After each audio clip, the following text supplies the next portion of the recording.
Buenos días, amables televidentes. En el año de 1999, Ecuador pasó por una gran crisis económica y política, gracias a que el presidente actual de ese año, Yamil Mahuad, incautó todas las cuentas bancarias del pueblo ecuatoriano durante 5 días. A su vez, dolarizó el sucre, trayendo con esto pérdidas económicas muy grandes para el Estado ecuatoriano como para el pueblo. Las personas que reviven aún este bochornoso momento despiertan la angustia y desesperación de esos días. En el siguiente informe tendremos opiniones brindadas por las personas que vivieron el feriado bancario. ¿Cómo contribuyó con su voto para que Mahuad sea elegido presidente en las elecciones del 90? Ya. ¿Cómo le veía a Mahuad de candidato? Como una persona bastante centrada, como que iba a llevar bien al país a un buen lugar económicamente, socialmente, pero...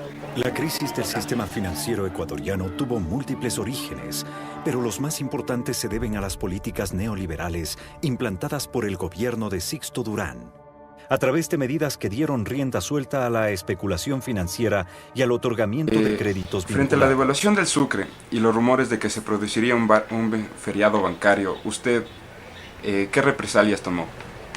Ninguna, porque desgraciadamente no se sabían las consecuencias, porque como nunca habíamos tenido eso más antes, no se sabía de qué es lo que iba a pasar.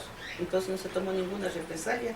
Se aguantó. Con el dinero de los ecuatorianos, sin someterse a control alguno, los banqueros hicieron préstamos a empresas fantasmas o quebradas, de las que ellos mismos eran socios o sus parientes y allegados. Nunca pasó esto en el país de feriados bancarios y muchas veces ni se sabía de qué se trataba. Claro. Entonces no se sabía. Otra pregunta, Dichita. ¿De qué manera le afectó el feriado bancario a su economía? Duramente, porque, como decir, nos quedamos sin dinero, entonces no se podía hacer las compras necesarias, no se podía comprar mercadería a lo que siempre se ha hecho. Recurrimos más a pillar la mercadería. El 8 de marzo de 1999, el Ecuador amaneció con la noticia de que todos los depósitos de dinero de los ecuatorianos serían arbitrariamente incautados por el Estado. 10 meses después, el presidente Mahuad anunció la dolarización de la economía nacional y el anclaje de la cotización del dólar en 25.000 sucres. ¿Qué pasó? ¿Por qué llegamos a una crisis tan profunda? ¿Quiénes son los responsables del mayor saqueo que este país jamás haya sufrido?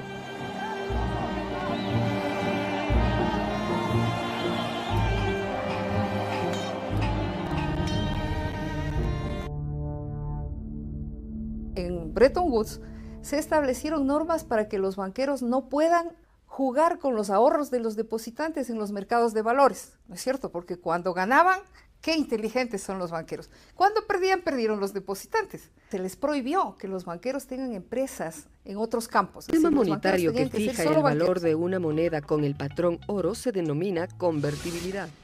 Los Estados Unidos podían poner en circulación una cantidad de billetes dólar en proporción a la cantidad de oro que tenían en sus reservas.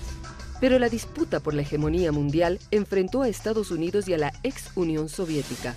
Los Estados Unidos, endeudados por su conquista de la Luna y por intentar ganar la guerra con Vietnam, necesitaron grandes sumas de dineros, pero tenían un déficit en su balanza comercial. Así que en 1971, el presidente Nixon decidió terminar con la relación oro-dólar y dejar de lado la convertibilidad para poder imprimir dólares en enormes cantidades. La Reserva Federal, que es el Banco Central de los Estados Unidos, es de propiedad de banqueros, entonces, grandes empresas financieras. Los banqueros tengan las máquinas de imprimir los billetes. Este hecho dio inicio a una globalización financiera cada vez más desregulada y a una abundancia de dólares que desembocó en América Latina por medio de préstamos. Los grandes capitales, buscando aumentar sus ganancias, salieron a la denominada cacería de clientes y América Latina, a nombre de un supuesto progreso, empezó a adquirir deudas que poco tiempo después, por el alza de intereses, se volvieron inmanejables. ¿Cuáles fueron las acciones que tomó luego de que el presidente Maguad declarara el feriado bancario? Desgraciadamente nada, porque no había nada que hacer. No se pudo hacer nada. ¿Cómo se vio afectado usted y los miembros de su familia ante el congelamiento de las cuentas bancarias durante todo el lapso del feriado bancario? ¿Cómo te puedo decirte? Tocó restringirse en algunas cosas. Tratar de no comprar cosas innecesarias, digamos. Se compraba lo que no se necesitaba. El fenómeno del Niño aumentó una grave crisis productiva en el país, a lo que se sumó una caída de los mercados financieros internacionales y del precio del petróleo. La endeble estructura económico-financiera del Ecuador colapsó angustia para el Ecuador. En pocos meses cerraron 13 bancos y otras entidades financieras. Miles de pequeñas y medianas empresas cerraron sus puertas. Comenzó un éxodo masivo de ecuatorianos con destino a España, Italia, Estados Unidos. O sea, se cambiara oficialmente la moneda al dólar. ¿Usted ya compraba dólares o cambiaba sucres? No. ¿No había la necesidad? No había la necesidad, porque nunca pensamos en que vamos a dolarizar. Como toda la vida se tuvo el sucre, se estaba confiados en eso, y nunca se pensó que vamos a llegar a cambiar de moneda. Y es así como el Ecuador entró en ese plan de endeudamiento agresivo, y al término de la dictadura se encontró el país. Pero en Ecuador no se dieron sueños americanos, solo pesadillas vivió nuestro país. La sociedad ecuatoriana ha sufrido de una generalizada pobreza y un galopante subdesarrollo que sepultaba las esperanzas de revertir el abismo de iniquidades existentes. Sin embargo, lo peor aún estaba por llegar. El vistazo. Se ha comentado, por ejemplo, que se aproxima una medida peligrosa e injusta, la congelación de depósitos de ahorro y a plazo fijo en cantidades o en límites aún no conocidos. Peligroso e injusto, ¿por qué? Porque una medida de este tipo solo es aplicable en un caso de guerra, cuando el Estado ha perdido todos sus recursos. Es decir, todo quedaba congelado.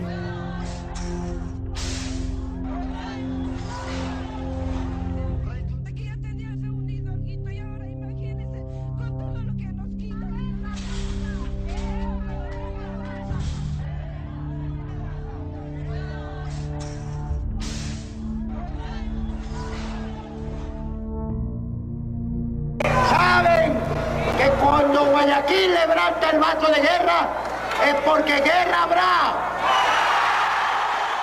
Y tú ves ahí gente culpándole a Quito de la quiebra bancaria, gente incendiando la bandera de Quito.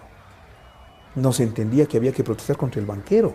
Ustedes me conocen, yo no me ahuevo jamás. El gobierno pasivo e inepto de Maguad, entregado por completo a la banca nacional e internacional, solo ejecutaba decisiones que les venían, como siempre, con condicionamientos muy fuertes y medidas que debían ser implementadas, como el aumento del precio de los combustibles. Pero el pueblo ecuatoriano esta vez le puso un alto al presidente.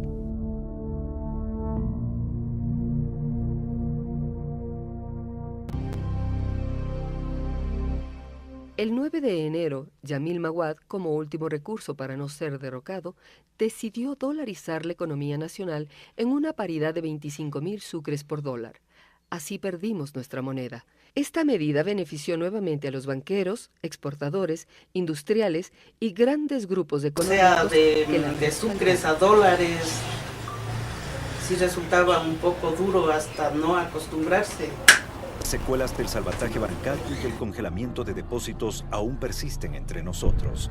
Pero no podemos olvidar, ni queremos, el drama de las familias cuyo bienestar quedó destruido sin remedio, o de los miles de jóvenes cuyo porvenir quedó hipotecado por generaciones.